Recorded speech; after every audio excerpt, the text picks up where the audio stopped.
Welcome everybody to the Snow Goer Garage, where we're doing the Big East Show digital edition because, as you guys know, we can't get together in person this year. So we've been having guests all day, we've been rolling video, we've been trying to kind of fill that void that we kind of all feel from not being able to have any of the fall snowmobile events. I've got one of my friends here, Dale Fett from Composit Tracks and Fett Brothers Performance. Dale, you've been coming to the shows for a long time. What do you enjoy about the shows? Oh, the shows are fun. Basically, you can see what the consumer is looking for. Right. And we can use that to develop new models in the track business. Absolutely. So generally when people stop by your booth the last 6 years that you've been there with Composite Tracks, what are they asking you about? What are the big questions about tracks? The big thing is, well, other than what fits my sled, Yeah. because I usually don't know, but is pitch. Okay. There's a big void there in knowledge of what pitch is versus track length. Right. And pitch is the center to center distance of your drive lugs. Mm-hmm. And being that your track has to make a circle, it has to come out to a certain length. And that's why you have 120, 121. Right. A 121 is a 286 pitch, and a 121 is a 252 pitch.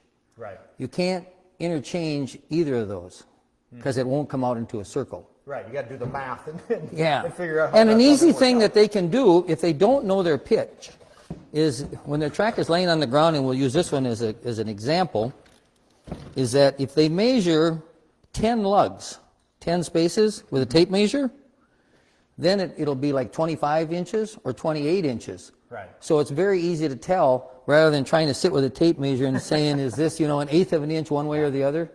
Yep, much easier way to do it. Much easier, and it just when your sled is sitting on the ground, just measure right along the rail, and you'll know exactly. Yep. And unless you change your drivers, you can't swap those two. If your pitch is set by your drivers, so something important for you guys to know. Yes, because they always want to say, can I put a 137 on if I have a 136? No, because the driver is different. Absolutely. Because it's got to fit in between these lugs. Yep. So you guys rolled in with Composite Tracks about 6 years ago. We had one on one of our indies here probably about 5 years ago. Yeah. That we tested, had great results from it. But since then, you guys have expanded your line. You go from trail to mountain. Kind of roll through what you got going on here on the table. Well, what we do is we start, of course, with the low horsepower sleds, a 1-inch track, and that's for like your fan cooleds or a lot of any SRXs, the older Yamahas, they didn't have enough clearance. Sure. Excellent track, been around for years. The meat of the market is in the trail market is the 1 1/4 inch, and we have a couple different models of that. We have a pre-studded one that has studs embedded into the track already. This was brand new last year, our T320, and that was an improvement over the old 1 1/4 inch with a new rubber compound, a little lighter weight, and the rubber compound gave us a lot more traction. Good. Especially on hard-packed trails. All right. I understand you have something kind of new in the trail segment? Yes, this one here is going to be a limited edition this year, and this technology in here will eventually go through the rest of the lineup. It's going to move to the mountain segment next, but this is a brand new one, and you can see that eventually we're going to have these new rubber nubs are designed for the push-in studs. Mm-hmm. The honeycomb pattern lowers the temperature of the rubber. Okay. So our track will run cooler. And the deep, wide space lugs will give us traction in the snow. And that's something important as we get into the snow tracks. Yeah. Is the lug pattern. Here we go to crossovers. Okay. We use 1 3/8 inch, 1.5 inches, and an 1 3/4 inches. Okay.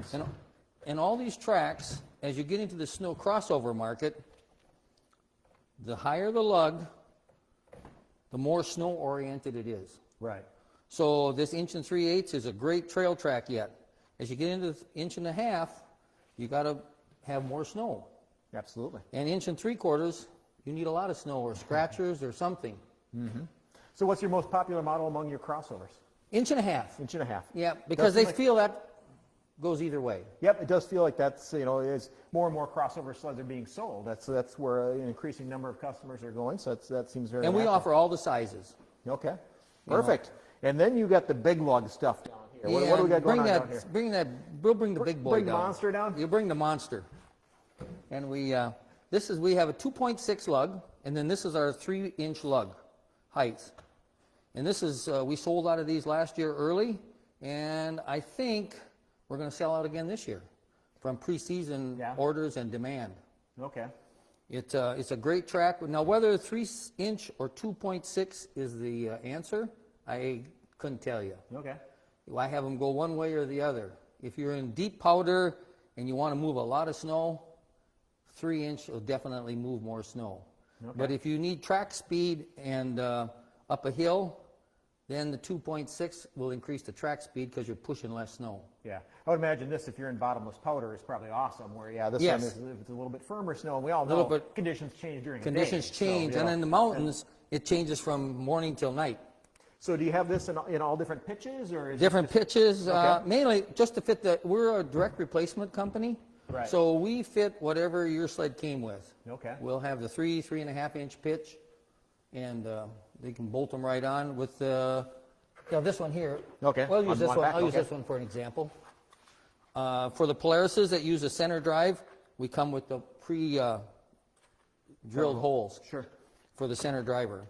So people, when they talk about tracks, they talk about durometer and things like that, and stiffness of rubber. Can you just kind of give us a quick primer on what makes this track different than another, other than lug height? Shape of the lug. Right. Durometer on all our tracks is very close. Okay. On any track on the market, it's very close. Okay. It's mainly shape of the lug and how they design and the rubber compound, and that's where it really changes. How thin they make it, well, of course, the thinner it is, the more flexible it is. And that's what you want in a mountain track. Mm-hmm. In a trail track, you want it firmer for the hard pack. Okay. When you get to the shape of the lug, that just determines how big of a scoop you can bite. Right. And then how thick does the lug get as it gets toward the bottom? That determines the stiffness. And on our computer programs, they want this lug to bend at a certain point on the lug. Okay. So it flexes. They don't want it pulling at the bottom and peeling the lug off. Makes sense. I know some people will, if they feel like their sled came with like the wrong, like too tall of a track. I've heard of people going to different services where they can shave down your lugs. But I've heard that's not necessarily a good idea because, again, this is designed from the bottom up to have different stiffness as we go through the lug. As you shave the lug, it gets just like solid.